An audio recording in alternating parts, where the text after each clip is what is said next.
Dan yang terakhir ya, nomor 15. Tulis ada 30 tapi kesel aku. Ya, cukup ini saja. Yaitu apa?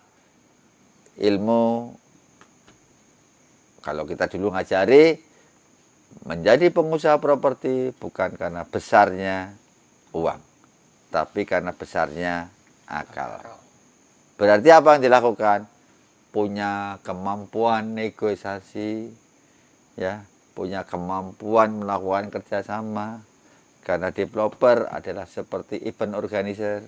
Bagaimana permodalan dari pemilik tanah, bagaimana permodalan dari kontraktor, bagaimana permodalan dari supplier, bagaimana permodalan dari konsumen, bagaimana permodalan dari perbankan, bagaimana permodalan dari investor, dan banyak pihak. Tetapi ini bukan pekerjaan yang mudah, karena menyangkut banyak hal yang banyak kan. Rata-rata kalau terlalu cepat, terlalu lengah, terlalu mudah, dia terlena. Terlenanya kayak apa? Terus dijual harga perdana murah banget untuk bayar tanah dulu. Itulah jangan pernah dilakukan di masa sekarang. Mungkin masa saya 20 tahun lalu, karena pasar itu luasnya. Tetapi perubahan-perubahan ini yang sangat berbeda, mestinya itu sudah ilmu yang sudah tidak anjurkan. Tapi bisa nggak dianjur? Ya bisa. Hanya harus kalau seperti itu dilakukan, harus jumlahnya minimal. Harus punya minimal 10 lokasi. Supaya cash flow-nya semua. Tapi baru punya 1-2 lokasi pakai ilmu yang itu, ya modar. Nah ini kan kadang-kadang menerapkannya adalah salah. Maka bekerja sama dengan developer tadi, nomor 14, sekarang punya terakhir adalah kemampuan negosiasi. Maka kemampuan negosiasi berarti pertama, kita selalu menganjurkan ada beberapa dulu yang kita lakukan. Ada beberapa, satu komunitas, dia mau beli tanah karena mau dibangun suatu poliklinik, tanahnya kurang lebih 1.800, tempatnya strategis. Maka yang dilakukan apa? Ya sudah, dia bayar 600, yang sisa 1.200 malah dia dijual.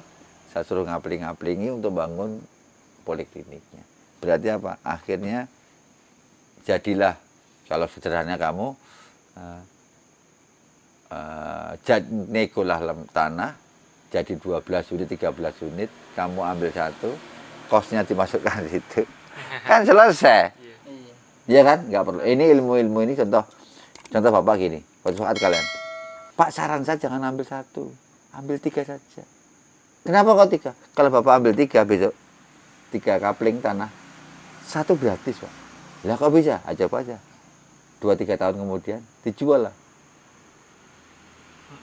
Yang 2. Satu uang yang beli 3 tadi, Bapak beli 3, nggak percaya satunya 10 ribuan lah. Iya kan? Bener ya? Terbayang ya besok untuk menjadi, ini kan ilmu pada saat kamu kemampuan besok ketemu banyak orang. Maka pada saat punya beli 3, nggak punya satunya 10, berarti kan 30. Pada saat 30, 2-3 tahun kemudian jualah 2. Karena harganya naik kan? Uangmu balik 30, saya 1. Karena ini dijual 15. Tapi kalau Bapak beli 1, jual 1, kalau Bapak hanya beli 1, berarti Bapak itu ya pakai uang Bapak. Tapi kalau Bapak beli 4, maka akan lebih cepat lagi karena menjual 3.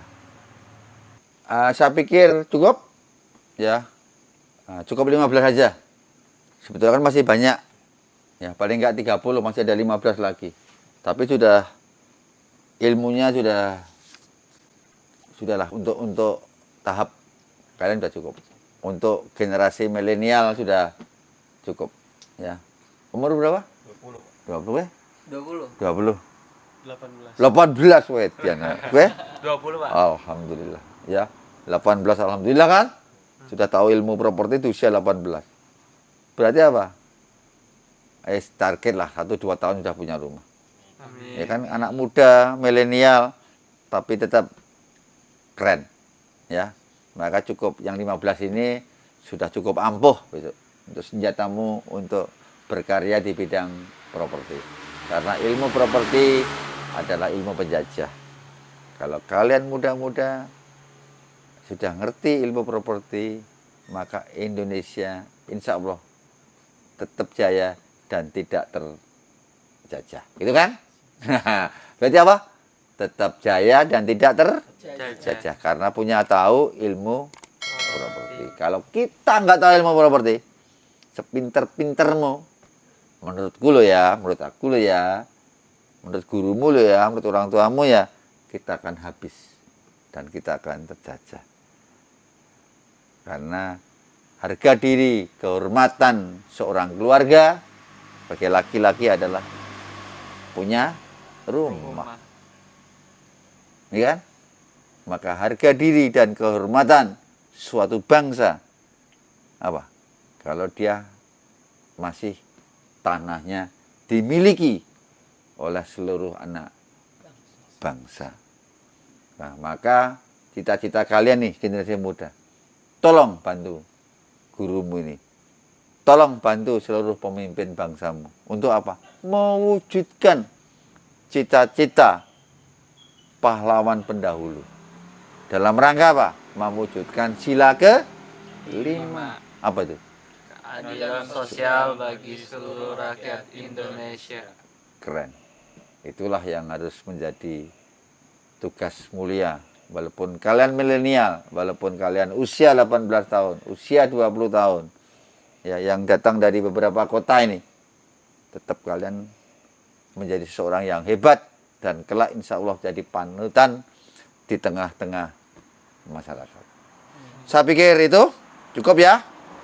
Mau nanya Bapak, Apa? ini rencana untuk minggu depan itu kita ada project baru itu juga. Oh iya ya. Baru dengar kita ini mau jual kuburan nih Bapak. Jual kuburan. Iya, Iya, dengan aku lali tadi ya. Ada satu tugas lagi ya yang tadi saya sampaikan ya. Itu gimana Pak ya? Itu kan kita dikasih tugas, ada satu yayasan yang dia membuat konsep apa namanya,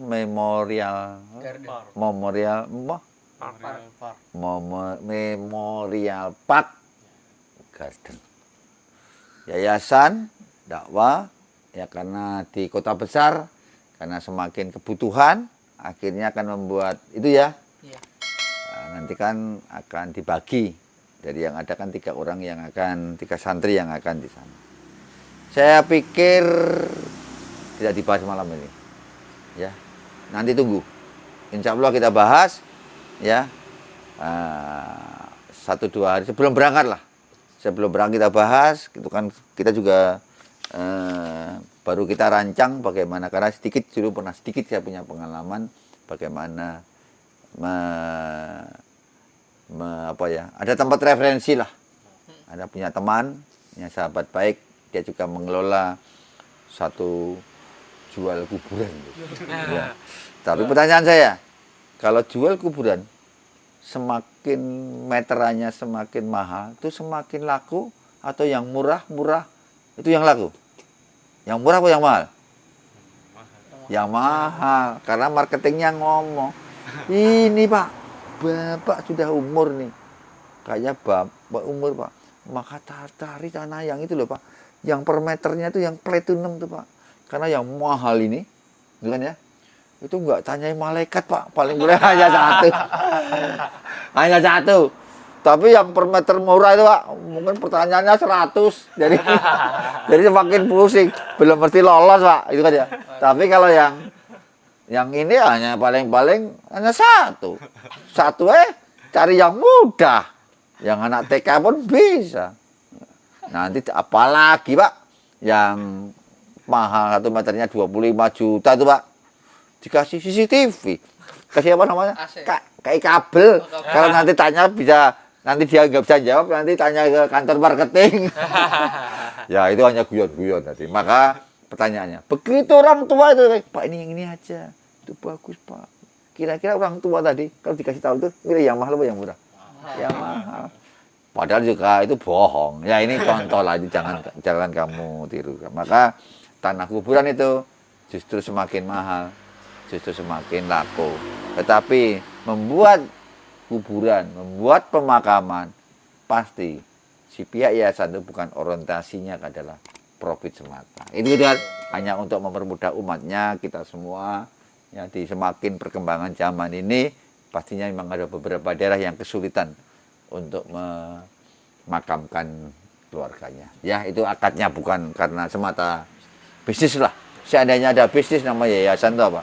Pasti untuk membantu yayasan-yayasan pengembangan untuk umat. Matur nuwun. Makasih. Assalamualaikum warahmatullahi wabarakatuh. Waalaikumsalam warahmatullahi wabarakatuh.